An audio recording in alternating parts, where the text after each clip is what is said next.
লা লিগার প্রধান দুই রাইভাল বার্সা ও রিয়ালের প্রথম ম্যাচের পারফরমেন্স দেখে কি পুরো সিজন মূল্যায়ন করা ঠিক হবে?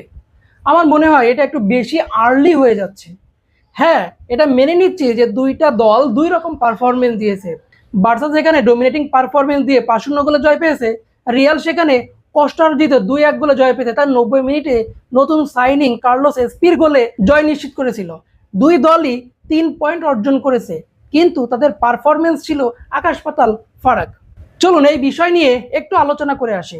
সর্বপ্রথম যদি আমি বার্সার বিষয়টা নিয়ে কথা বলি, দেখেন বার্সেলোনা এই ম্যাচে রদ্রিগো পেদ্রিকে ছাড়া এবং নিয়মিত সেন্টার ব্যাক পাউ কুবার্সিকে ছাড়া এবং একজন নাম্বার 9 ছাড়া, তার মানে মোট 4টা মিসিং নিয়েই তারা কিন্তু খেলতে নামছিল। তারপরেও এই কচিকাচার আসন নিয়ে হ্যান্সি ফ্লিক কি দুর্দান্ত একটা টিম গঠন করে ফেলছে, কি দুর্দান্ত একটা পারফরমেন্স। স্ট্রাইকার নাই, সেই স্ট্রাইকারের ভূমিকা পালন করলেন কে? রাফিনিয়া। রাফিনিয়া 2 গোল অ্যাসিস্ট করে তিনি ম্যান অফ দ্য ম্যাচ হলেন। আবার ফেরমিন লোপেজ তিনি ফলস 9-এ খেলতে নামছেন, তিনিও কি দুর্দান্ত পারফরমেন্স দিলেন। কারিম আদেমি, তার পারফরমেন্স ছিল মনোমুগ্ধকর। এরপরে গর্ডন তো 2 অ্যাসিস্ট করলেন, অসাধারণ। এই নিঃস্বার্থ একজন প্লেয়ার যিনি কি গোল করার সুযোগ পেয়েও গোল না করে তিনি অ্যাসিস্টের দিকে মনোযোগ দেন। এই ধরনের প্লেয়ার যখন দলে থাকবে তখন দল না জিতে আর উপায় নেই। আর যদিও লামিন ইয়ামালের পারফরমেন্সটা কিছুটা দৃষ্টিকটু ছিল, তার হয়তো একটু মন খারাপ বা মনক্ষুণ্ণ এরকম একটা অবস্থা দেখা গিয়েছে। যাই হোক, সেটা পরের কথা।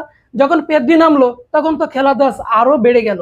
যদি এইখানে রদ্রি নামতো তাহলে মিড মাঠ পুরো একেবারে নিজেদের কন্ট্রোলে। এখন আসি তাদের ডিফেন্স লাইন নিয়ে। ডিফেন্সে একজন সেন্টার ব্যাক দরকার, আমরা সবাই শুনতেছি বা জানি। বাট এই হ্যান্সি ফ্লিক তিনি যে কি চিন্তা করেন বা করেন না, দেখেন এখানে জাভি এসপার্টকে তিনি লেফট ব্যাক হিসেবে নামিয়ে দিয়েছেন, জেরার্ড মার্টিনো ক্রিস্টেনসেনকে তিনি সেন্টার ব্যাক হিসেবে নামিয়ে দিয়েছেন, আবার এরিক গার্সিয়াকে রাইট ব্যাক হিসেবে নামিয়ে দিয়েছেন। এইখানে আসলে এই কচিকাচার আসনে হ্যান্সি ফ্লিক ভালো একটা শুরু করছে। এবার যদি আমরা রিয়াল মাদ্রিদের দিকে আসি, দেখেন রিয়াল মাদ্রিদ প্রথম 9 মিনিটে গোল দিয়ে কিন্তু 1-0 গোলে এগিয়ে গিয়েছিল এই জুড বেলিংহামের গোলে। বাট 30 মিনিটে যখন একটা গোল খেলো, এসপানিয়াল যখন গোল দিল, তখন 1-1 গোলে ড্র।